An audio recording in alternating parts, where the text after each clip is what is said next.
عرب والعجم حضرت حاجی امداد اللہ مہاجر مکی قدس سرو کے پیر و مرشد میاں جی نور محمد جنجانوی رحمہ اللہ تعالیٰ کا میاں جی نور محمد جنجانوی رحمہ اللہ تعالیٰ سن 1201 ہجری میں جو وہ جنجانہ نامی قصبے کے اندر پیدا ہوئے، اور یہ جنجانہ نامی قصبہ جو ہے لوہاری کے قریب ہے، اور لوہاری جو ہے انڈیا کے اندر تھانہ بھون کا جو علاقہ ہے اس کے قریب وہ ہے، وہاں پر یہ جنجانہ کا علاقہ ہے، وہاں پر جو حضرت کی پیدائش ہوئی۔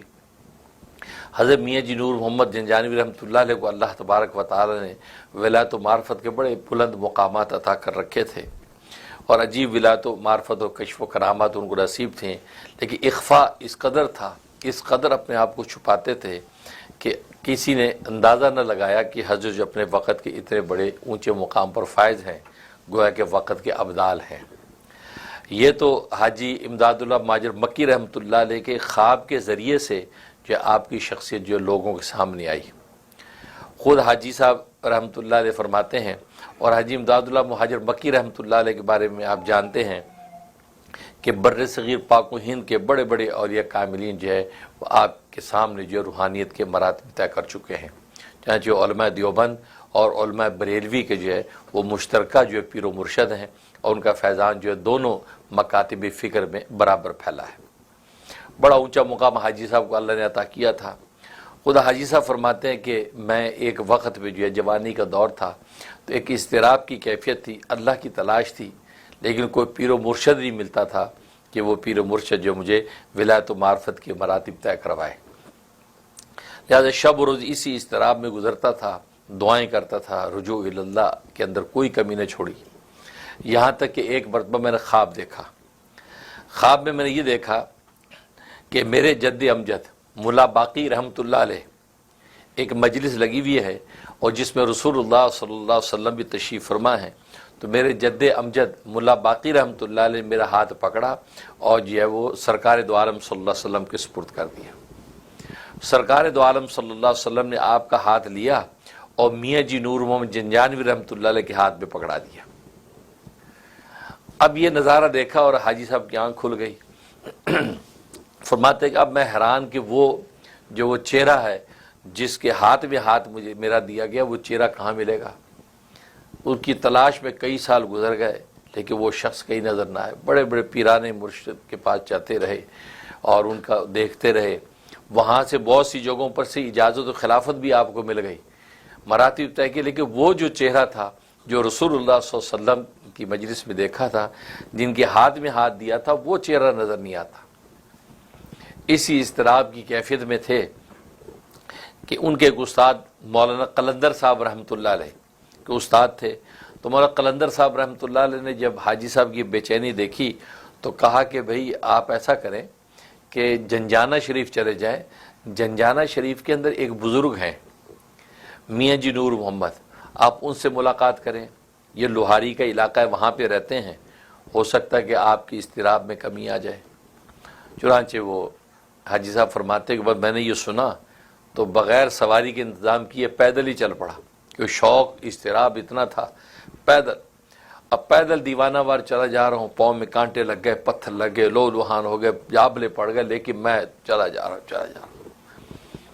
اب جا کے دیکھا جب میں نے وہاں، تو وہاں ایک بڑی میاں کھڑے ہیں جو مدرسے کی مسجد کی صفوں کو سیدھا کر رہے ہیں، اور مدرسے کے مکتب کے جو بچے تو ان بچوں کو پڑھاتے ہیں، استاد جی میاں جی کے نام سے مشہور ہیں، کیونکہ وہاں جو مدرسے کے استاد کو میاں جی اس کو کہا کرتے تھے، تو میاں جی کے نام سے مشہور ہیں، اور وہ صفیں سیدھی کر رہے ہیں۔ انہوں جب آگے بڑھ کے دیکھا تو وہی چہرہ تھا جو رسول اللہ صلی اللہ علیہ وسلم کی محفل میں دیکھا تھا۔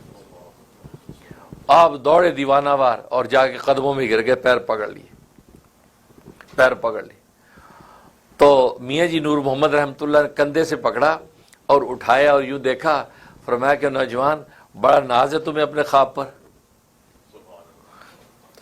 یہ سننا تھا۔ تو حضرت کی عقیدت دوہری ہو گئی کہ ہے میرا خواب میں جانوں، اور رسول اللہ صلی اللہ علیہ وسلم کی محفل میں، اور ان کو بھی خبر ہے۔ کہا کہ بڑا ناز ہے، یعنی تمہیں بڑا یقین و وثوق ہے خواب پر کہ تو نے میرا چہرہ دیکھا کہ یہی آدمی ہے، پیر پکڑ لیے، پوچھا بھی نہیں۔ تو کندھے سے اٹھایا، کہا کہ بڑا ناز ہے میاں تجھے اپنے وہ خواب پر، سینے سے لگا لیا۔ بس حضرت جو ان کے سلسلے میں داخل ہو گئے، بیعت ہو گئے، اب وہ مراتب آپ کے روحانی وہاں سے طے ہونے لگے۔ پھر تو ایسی کشف و کرامات ایسی پھونک دی کہ حاجی صاحب کے ہاتھ سے بھی کشف و کرامات ظاہر ہونے لگی۔ خود میاں جی نور محمد رحمۃ اللہ علیہ، ان کو اتنا اونچا مقام اللہ تبارک و تعالی نے عطا کر رکھا تھا کشف و کرامات کا کہ عقل حیران۔ چنانچہ علماء نے لکھا ہے کہ اگر وہ جمع کیے جائیں اور ان کی اندر کی معرفت اور کیفیات کو افشا کیا جائے تو کتابیں بھر جائیں، لیکن میاں جی نور محمد جنجانوی رحمۃ اللہ علیہ کو اپنے آپ کو بہت چھپاتے تھے، بہت اخفا کرتے تھے۔ اس کے باوجود بھی آپ کی کشف و کرامات جو ہے وہ دنیا کے سامنے آئیں۔ تو خود جو ہے وہ حاجی صاحب رحمۃ اللہ علیہ لکھتے ہیں، ایک مرتبہ جو ہے میاں جی نور محمد رحمۃ اللہ علیہ جس علاقے میں رہتے تھے وہاں بارش نہیں ہو رہی تھی، قحط سالی ہو گئی۔ لوگ جو ہے میاں جی کے پاس آ گئے کہ حضرت دعا فرما دیں کہ بارش نہیں ہو رہی، بارش ہو جائے۔ تو حضرت جو اس وقت گنا چوس رہے تھے، جیسے چکو دیہاتوں میں گنا چوسنے کا گنا چوس رہے تھے اور چھلکے گنے کی چوس چوس کے پھینک رہے تھے۔ تو حضرت ان لوگوں کو دیکھا تو اس میں ایک شخص کو دیکھا جس سے کافی بے تکلفی تھی، اور وہ شخص بھی آپ سے بڑا بے تکلف تھا۔ آپ نے اس شخص کو دیکھا، فرمایا کہ اگر تو میرے چوسے ہوئے جو چھلکے ہیں ان کو چوس لو تو بارش ہو جائے گی۔ اب اس نے جب یہ سنا تو ہیزیٹیٹ کرنے لگا، نہیں حضرت یہ ظاہر جلدی سے طبیعت نہیں مانتی۔ اب وہ جو دوسرے لوگ ساتھ تھے وہ کہنے کہ دیکھو حضرت فرما رہے ہیں یار چوس لے بارش ہو جائے گی، بھی قحط سالی ہے، فصلیں سوکھ رہی ہیں اور مویشی بے چین ہیں، چوس لو یار۔ سب پیچھے پڑ گئے، لہذا وہ بادل نخاس اس نے چھلکے لیے، اس نے ایک دو بائٹ ہی لیے ہیں، ایک دم کالی گھٹا چڑھی اور بارش ہونے لگی، بارش ہونے لگی۔ ایسا موقع ایک مرتبہ ایک جگہ پہ آگ لگ گئی، الاؤ آگ کے، تو لوگ دوڑے حضرت کے پاس کہ حضرت دعا کرے، آگ لگ گئی، آگ نہیں بجھ رہی۔ حضرت کھڑے تھے، حضرت جلدی سے اپنی ٹوپی اتاری، کہا کہ لو یہ میری ٹوپی پھینک دو آگ میں۔ اچھا وہ لوگوں لی اور جا کے ٹوپی آگ میں پھینکی، اسی وقت آگ بجھ گئی، تاکہ ظاہر کہ جو اہل جنت ہیں ان کے ساتھ لگی ہوئی چیز بھی آگ جو ہے وہ اس پر حرام ہے۔ تو دنیا میں بھی اللہ تبارک و تعالی اس طرح کے نظارے دکھاتا، آگ بجھ گئی، ایسا مقام۔ حضرت جب بازار تشریف لے جاتے تھے تو اہل بازار جو آپ کی تعظیم میں کھڑے ہو جاتے تھے، سب مسلمان کہ حضرت آ رہے ہیں، ایسا حضرت کا احترام لوگوں کے دلوں میں تھا، کھڑے ہو جاتے تھے۔ تو اس میں ایک غیر مسلم بھی تھا، وہ جب یہ نظارہ دیکھتے اس کو برا لگتا، اس نے سب لوگوں سے کہا یار تم یہ میاں جی جب آتے تو کیوں کھڑے ہوتے ہو، بیٹھے رہا کرو۔ تو انہوں نے کہا یار بھئی ہم ادب میں کہتے ہیں، ادب کس بات کا بھائی، دنیا آ رہی ہے جا رہی ہے، وہ بھی چلے جائیں بھائی، تو بے ادب آدمی ہوگا۔ تو اس نے کہا کیوں کھڑے ہوتے ہیں، کہ جی ٹھیک ہے چلو اب نہیں کھڑے ہوں گے۔ اب اگلی دفعہ حضرت جب تشریف لائے تو سب لوگ بیٹھے رہے، تو وہ شخص سب سے پہلے کھڑا ہو گیا خود۔ وہ تعظیم میں جیسے کھڑا ہوا تو لوگوں نے دیکھا ہیں یہ ہمیں بٹھا کے خود کھڑا ہو رہا ہے، لوگ سب بھی کھڑے ہوئے اور السلام علیکم السلام علیکم حضرت بھائی سناب کرتے دعائیں دیتے چلے گئے۔ اب سارے لوگ اکٹھے ہو گئے، بھائی تو نے یہ ہمارے ساتھ کیا کیا، ہمیں تو نے کہا کہ کھڑے نہیں ہونا، اور خود سب سے پہلے کھڑا ہوا۔ اس کا مطلب ہے تو خود تعظیم کر رہا ہے اور ہمیں بے تعظیمی سکھا رہا ہے۔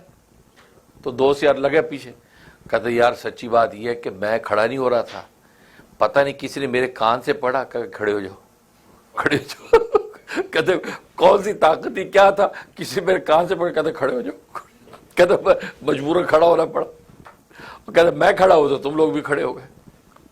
مطلب یہ حضرت کی کرامت تھی، ظاہر ہے کہ ایسے لوگ وہی ہیں کہ جو اللہ تبارک و تعالیٰ کے کہتے رجال غیب ہوں یا ملائکہ مقربین ہوں، وہ حفاظت کرتے ہیں اللہ والوں کی۔ وہی بات ہے نا کہ ابراہیم اعظم رحمۃ اللہ علیہ ایک مرتبہ جنگل میں چلے جا رہے تھے تو سامنے شیر کو دیکھا تو ڈر گئے، گھبرا گئے۔ تو جب گھبرائے اسی وقت ہاتف غیبی سے آواز آئی، کہا کہ ابراہیم اعظم تو ہماری ایک معمولی مخلوق شیر سے ڈرتا ہے، اور تجھے پتہ نہیں تیری حفاظت پر تو 50,000 فرشتے لگا رکھے ہم نے، 50,000 فرشتے تیرے ساتھ چلتے ہیں، یہ ایک شیر نہیں ہزاروں شیر بھی تیرا کچھ نہیں بگاڑ سکتے، ڈرتا کس بات سے ہے، مجھ سے ڈر، سب کا ڈر نکل جائے گا۔ حضرت شیر ہو گیا، دل مضبوط کر لیا، جیسے یہ کیا تو شیر دم ہلاتا ہوا حضرت کے پیر چاٹنے لگا۔ تو بات وہی ہے، تو اللہ تبارک و تعالی اللہ والوں کی عزت اور عافیت کی وہ حفاظت فرماتے ہیں۔ تو حاجی صاحب کو یوں اللہ نے کرامات عطا کر رکھی تھی۔ حاجی امداد اللہ مہاجر مکی رحمۃ اللہ فرماتے ہیں کہ تھانہ بھون میں جب میں وہاں پہنچا تو وہاں ایک جو وہ بزرگ رہتے تھے، انہوں نے دیکھا کہ میں یہاں آ گیا ہوں تو وہ بزرگ جگہ چھوڑ کر چلے گئے، میں وہاں رہنے لگے، لیکن رہنے کی کوئی ایسی جگہ نہیں بنی ہوئی تھی باقاعدہ۔ تو وہاں جو ہے میاں جی نور محمد صاحب بھی کبھی کبھی آ جایا کرتے تھے، یعنی میرے پیر و مرشد۔ تو علاقے والوں میں ایک خاندان تھا، ان کا ایک مقدمہ ہوا، مقدمہ یہ چلا کہ ان کی زمین جو ہے وہ گورنمنٹ نے ضبط کر لی کسی کیس کے اندر۔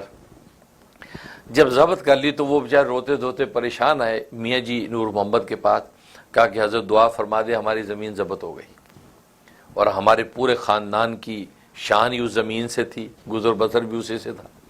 ظاہر اس وقت جو وہ زمینوں کی ریاستیں بٹی ہوتی تھی، لوگ اسی پر نوابی کرتے تھے۔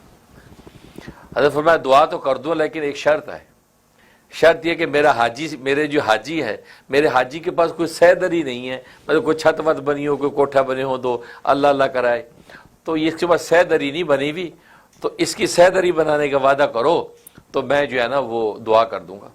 اور کہا جی بالکل وعدہ کرتے ہیں، ہم وعدہ کرتے ہیں، آپ جو ہے نا وہ دعا کر دیں۔ حضرت دعا کر دی۔ 2 دن کے بعد ہی الہ آباد کورٹ سے جو ہے ایک یعنی لیٹر آ گیا ان کو کہ آپ کی زمین آپ کے حوالے کر دی، وہ ضبط ختم ہو گیا۔ اب وہ بڑے خوش، اب وہ دوڑے ہوئے بھاگے آئے حضرت کے پاس۔ حضرت ماشاءاللہ وہ تو یہ دیکھو خط آ گیا اور ہمیں جو ہے نا انہوں نے کہا کہ زمین آپ کو ہم حوالے کرتے ہیں، تو ضبطی ختم ہو گئی۔ تو حضرت فرمایا میاں وعدہ بھی یاد ہے کہ نہیں؟ کہ جی بالکل یاد ہے، لیکن حضرت ہم آدھی سہ دری بنا سکتے ہیں، پوری سہ دری بنانے کی طاقت نہیں ہے۔ ظاہر ہے کہ انسان ہے، کوئی جوسی کر جاتا ہے۔ اگر کوئی بات نہیں، آدھی بنا دو، کچھ تو بنا دو، میرے حاجی کے پاس جگہ نہیں ہے جہاں بیٹھ کے اللہ اللہ سکھائے۔ میں کہا ٹھیک ہے۔ اچھا، اس کے 3 دن کے بعد آفیشیل لیٹر الہ آباد کورٹ کا آ گیا، کہا کہ تا حیات تو تمہاری رہے گی، تمہارے مرنے کے بعد ضبط ہو جائے گی، ضبط ہو جائے گی۔ اب تو یہ روتے دھوتے پہنچے حضرت یہ کیا ہو گیا؟ وہ تو کہتے تا حیات تمہاری رہے گی جب تک تم زندہ جس کے نام پہ ہے، مرنے کے بعد پھر ضبط ہو جائے گی، مطلب اولادوں میں آگے نہیں چلے گی۔ تو حضرت یہ کیا ہو گیا؟ حضرت فرمایا کہ بھائی تم نے خود ہی تو عادی کی تھی۔ اللہ اکبر۔ دیکھو اللہ والوں کے ساتھ جو کمٹمنٹ کرو، جان چلی جائے کمٹمنٹ نہ جائے، پھر جان بھی نہیں جاتی، اللہ جان بھی بچا دیتے، عطا بھی کر دیتے ہیں۔ یہ انسان کا چھوٹا پن ہے، وہ دل چھوٹا کر لیتا کہ یار ساری نہیں آدھی بنا دیتے۔ فرمایا تم نے خود ہی تو آدھی کی تھی، میرا میں کیا کروں؟